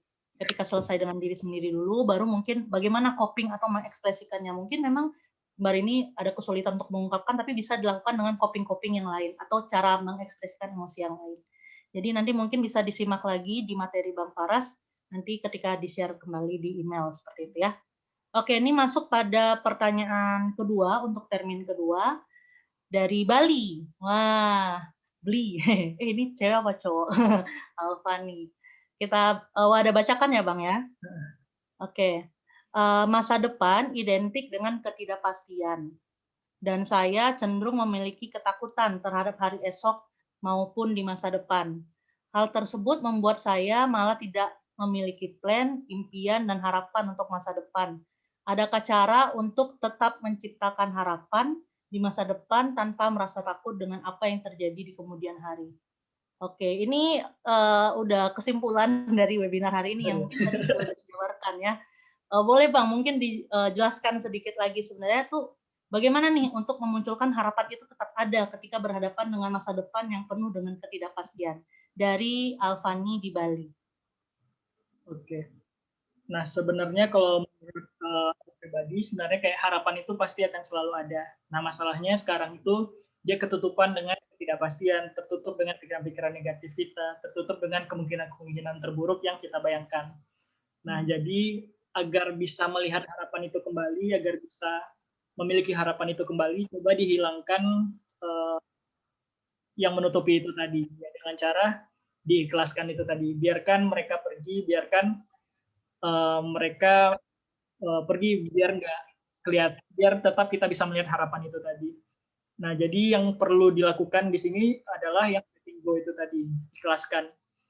Ya, kita punya ketakutan bahwa besok akan terjadi seperti apa, kita besok akan terjadi kemungkinan terburuk dan lain-lain. Tapi kita perlu ingat juga bahwa itu tidak 100% akan terjadi. Itu ada kemungkinan akan terjadi, cuman ya berapa persen. Ada kemungkinan lain kok untuk terjadinya. Kira-kira apa? Misal besok dapat nilai ulangan rendah, ya memang ada kemungkinan itu. Walaupun kita sudah belajar sebaik mungkin. Tapi dengan kita belajar sebaik mungkin ya bukan berarti sudah pasti dapat segitu kan. Bisa jadi kita dapat 50, bisa jadi dapat 100, bisa jadi dapat 80. Ada kemungkinan-kemungkinan lain. Jadi ya sudah diterima diterima saja kepastian, diterima saja ketakutan-ketakutan kita, dan yang terpenting adalah apa yang bisa kita lakukan sekarang. Jangan sampai kita terpaku hanya memikirkan, duh harapanku apa ya, aduh nanti masa depan seperti apa ya, dan lain-lain. Jadi kita hanya sibuk bermain pikiran sendiri, sedangkan banyak hal sebenarnya yang bisa kita lakukan dengan waktu untuk berpikir itu tadi. Jadi fokus dengan apa yang bisa kita lakukan. Kurang lebih gitu mungkin sih terkait ini. Oke, here and now itu ya, walaupun mungkin memang tadi Mbak Alfani bilang atau Mas Alfani bilang pada akhirnya nggak ada plan sama sekali nih. Tapi ya itu kuncinya adalah ikhlas. Bagaimana sebenarnya fokus aja nih sama keadaan hari ini, apa yang aku punya hari ini, apa kondisi hari ini sedang terjadi. Ketika memang ketidakpastian itu selalu ada di masa depan. Oke, semoga bisa menjawab ya Mbak Alfani atau Mas Alfani dari Bali. Ini untuk masuk pada pertanyaan terakhir ya teman-teman. Ini pertanyaan terakhir aku bacakan ya Bang ya. Boleh. Ibu nih, wow, jauh-jauh sekali ya pesertanya. Dari Mbak Utami Pradana Putri. Oke, nah Mbak Utami nanya nih, begini Kak, saya sering merasakan bahwasannya pikiran saya itu mudah sekali terbebani. Dan saya sulit sekali melupakan hal-hal lama meski sudah bertahun-tahun. Namun anehnya yang saya ingat itu bukan soal pelajaran, tapi misalkan ada orang yang pernah berbuat jahat kepada saya, atau ada hal lain yang tidak berkenan rasanya menjadi beban. Dan itulah yang membuat saya selalu merasa insecure. Nah, hal itu juga memicu tingkat emosi dan keegoisan saya terhadap orang terdekat. Gimana solusinya? Ini lebih ke pertanyaan regulasi emosi ya. Jadi bagaimana pengalaman buruk yang pernah terjadi justru jadinya beban gitu loh. Nah, gimana nih Bang Faras? Oke. Jadi kalau sederhana jawabnya balik lagi yang ikhlas sama regulasi emosi tadi. Cuman ini kita coba elaborasi lagi ya. Jadi kayak kalau terkait ini sebenarnya yang perlu kita ingat adalah tempatkanlah sesuatu pada tempatnya. Ketika itu di masa lalu, maka tempatkanlah itu di masa lalu. Ketika itu di masa sekarang, tempatkan itu di masa sekarang. Ketika itu di masa depan, tempatkan itu di masa depan. Jangan sampai kayak kita sekarang berada di sini, here and now itu tadi, tapi pikiran kita masih tertinggal di belakang. Badan kita di sini, cuma pikiran kita masih bermain-main di belakang. Sedangkan itu yang menyebabkan yaitu kita nggak bisa fokus, kita nggak bisa konsentrasi, atau tadi bahkan insecure gitu ya. Insecure kan kita membandingkan diri dengan orang lain. Nah, di mana sebenarnya ya kita tuh tidak perlu untuk membandingkan diri dengan orang lain. Kita tuh hanya perlu membandingkan diri kita dengan diri kita yang sebelumnya. Apakah kita sudah membuat perubahan, ada progres nggak diri kita? Nah, itu yang sebenarnya kita bandingkan. Jadi istilah insecure tuh dengan sendirinya akan hilang ketika kita stop membandingkan diri kita dengan orang lain. Karena kita punya background yang berbeda, kita punya latar belakang gitu berbeda, lahir dari keluarga yang berbeda, punya pengalaman hidup yang berbeda. Jadi agak tidak adil rasanya ketika kita membandingkan diri kita dengan orang lain. Agak tidak adil ketika kita membandingkan diri dengan orang lain karena masing-masing kita itu unik gitu ya Bang ya, punya kelebihan atau kekurangan yang berbeda seperti itu. Dan tadi yang paling aku highlight adalah tempatkan sesuatu pada tempatnya, kata Bang Faras nih. Jadi ketika itu masa lalu, maka tempatkanlah di masa lalu. Ketika itu masa sekarang, maka tempatkanlah di masa sekarang. Here and now, seperti itu. Di kondisi saat ini, momen saat ini. Semoga menjawab ya Mbak Utami tadi ya. Kalau caranya nanti lihat di slide-nya itu aja lagi ya nanti. Ya terkait regulasi emosi lagi biasanya. Oke, nah mungkin bisa dipelajari lebih lanjut nanti untuk materinya akan aku share teman-teman sehingga teman-teman bisa untuk mempelajari. Tadi juga ada coping stress atau bagaimana pertanyaan-pertanyaan yang bisa diajukan untuk berteman dengan ketidakpastian. Teman-teman bisa menjawab itu nanti ketika materinya disebarkan bersamaan dengan sertifikat seperti itu ya. Oke, nah wah menarik banget ini udah 2 termin, udah 6 pertanyaan dan padat-padat semua nih pertanyaannya dari berbagai kota lokasi di Indonesia. Ternyata Padang Sehat tuh bukan cuma dari Padang doang gitu ya pesertanya. Oke, nah terima kasih ya teman-teman udah bertanya. Mungkin kalau ada yang mau bertanya lagi, boleh aja langsung DM ke Padang Sehat. Mungkin bisa kita hubungkan ke Bang Faras kalau ingin ditanyakan lebih lanjut gitu ya Bang ya. Oke. Nah, kita masuk pada sesi di penghujung acara, Cila. Aku mau minta teman-teman, tadi kita udah di sesi awal nanyakan nih, sebenarnya pandangan teman-teman terhadap ketidakpastian itu apa sih? Apa sih yang teman-teman khawatirkan? Nah, setelah mendengarkan materi dari Bang Faras, bagaimana nih pandangan teman-teman terhadap ketidakpastian seperti itu? Sudah siap belum untuk berteman dengan ketidakpastian? Ini ada linknya. Udah kelihatan belum share screen-nya? Sudah. Udah ya. Nah, ini link Mentimeter. Jadi di sini teman-teman bisa menjawab. Aku ketikkan, boleh langsung di copy paste aja, copy paste di browsernya. Sudah siap belum untuk berteman dengan ketidakpastian? Oke. Nah, boleh dijawab di Mentimeternya. Ini akan ditampilkan. Dan tadi udah dijabarkan ternyata cara untuk berteman dengan ketidakpastian itu adalah dengan menantang pikiran takut atau pandangan-pandangan terhadap ketidakpastian itu sendiri, lalu juga mengikhlaskan nih, kata Bang Faras seperti itu ya. Nah, lalu sekarang bagaimana sih pandangan teman-teman terhadap ketidakpastian? Setelah mendengarkan materi yang disampaikan oleh Bang Faras, insya Allah sudah maafkan. Oke, siap. Mencoba siap. Yuk, bisa yuk. Ayo, bisa yuk. Depends on situation. Oke. Harapan masih ada. Benar. Jadi itu tuh bukan apa ya, hitam putih gitu loh, teman-teman. Harapan masih ada. Oke. Gitu ya. Letting go itu tadi juga mungkin masuk di poin maafkan gitu ya, memaafkan diri, memaafkan situasi yang telah terjadi atau sedang terjadi, menerima,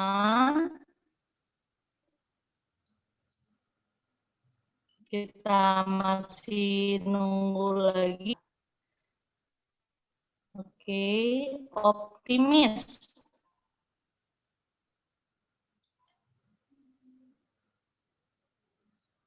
Wah, tidak terlalu mengerikan loh ternyata ketidakpastian. Ada juga yang jawab tidak terlalu mengerikan. Jadi ketidakpastian itu adalah hal yang pasti dalam kehidupan. Nah, sambil jalan Mentimeternya ini, teman-teman menjawab pandangan terhadap ketidakpastian, boleh Bang Faras ambil Mentimeternya dijalankan. Ya. Jadi kalau misalnya teman-teman juga masih di webinar ini masih merasa bahwa takut menghadapi ketidakpastian atau khawatir ketidakpastian, ya nggak apa-apa juga sebenarnya. Maksudnya ya nggak mungkin orang tiba-tiba langsung berubah gitu kan. Ketika mengalami perubahan itu nggak apa-apa. Yang penting sadari apa yang kita alami saat ini, bahwa kita mungkin memang khawatir dengan ketidakpastian itu, kita takut menganggur, kita takut masa depan kita seperti apa. Nggak apa-apa, yang penting itu kita sadari, dan kira-kira apa yang bisa kita lakukan saat itu. Fokus di situ gitu. Terus tadi lihat di komen juga ada yang bilang apa namanya? Oke, jadi ya karena nggak apa-apa. Gimana Bang, lanjut, boleh silakan. sorry. Jadi tadi di komen ada yang bilang kalau misalnya pengaruh orang tua gitu, apa namanya, orang tua yang menekan dan lain-lain.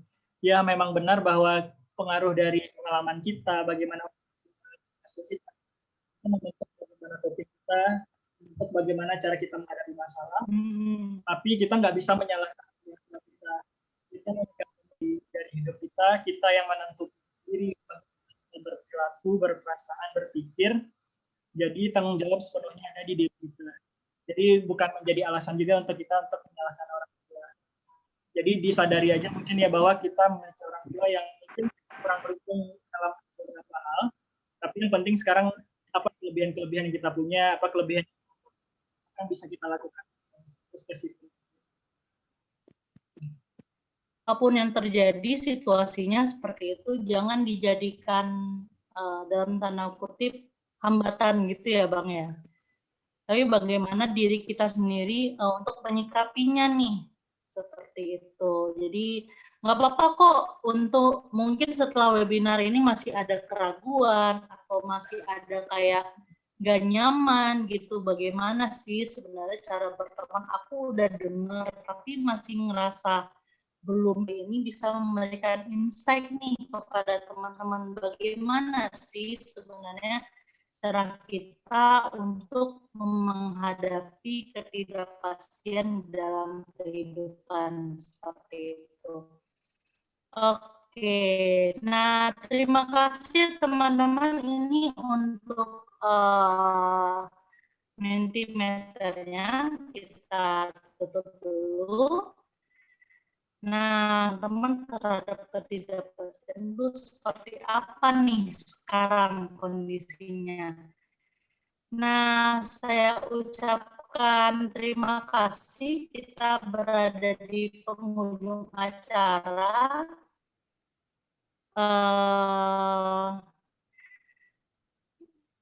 Bentar, aku share screen dulu. Nah, satu, bagaimana sih cara berteman dengan ketidakpastian? Nah, semoga webinar hari ini bisa menambah insight dan membantu teman-teman untuk berteman dengan ketidakpastian. Acara ini terselenggara berkat bantuan banyak pihak, dari Kartala Project tentunya, ada pilar psikologi, psikologia.today, link di bawah atau link yang tertera, bit.ly/evaluasi2 Padang Sehat. Perhatikan besar kecilnya huruf ya, jadi sensitif nih karakternya, hurufnya kecil semua. Jadi ini link untuk konfirmasi serta atau juga kartala@kartala.project.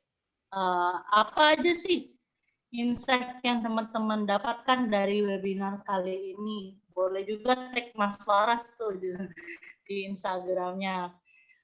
Kita pengen tahu nih apa yang teman-teman dapatkan di webinar hari ini. Semoga bisa membantu teman-teman seperti itu. Nah, ini udah di penghujung acara. Seluruh Indonesia nih, ada dari Bone, dari Malang, macam-macam banget deh. Dari Surabaya. Kami dari tim Padang Sehat dan Kartala mengucapkan mohon maaf kalau seandainya banyak kurang atau ada kesalahan kata dan perbuatan. Semoga kedepannya kita bisa jumpa lagi nih, mungkin dengan Bang Faras lagi atau dengan narasumber lainnya dengan para lupa ditutup jam 7. Oke, mungkin Bang Faras ada mau disampaikan sebelum kita tutup? Sudah cukup kayaknya Wahada. Ya itu sih lebih ke terima kasih banyak atas. Oh iya, udah banyak tadi. Maaf kalau ada salah-salah atau yang kurang gitu ya. Oke. Oke, sama-sama Bang. Ada juga yang sebagai moderator. Baik, kalau gitu, Assalamualaikum. Boleh silakan untuk mengisi link evaluasinya. Oke. Terima kasih ya.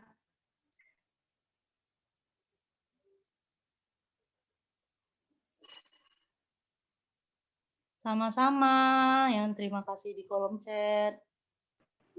Terima kasih Kak. Ini juga akan dipublish di YouTube ya. Jadi,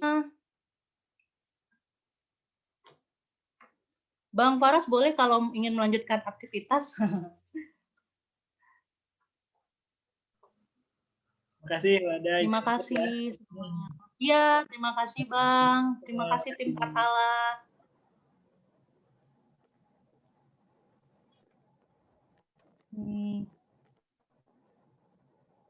Oke, pelan-pelan mulai meninggalkan room. Untuk teman-teman dari Padang Sehat mungkin bisa tinggal sebentar ya.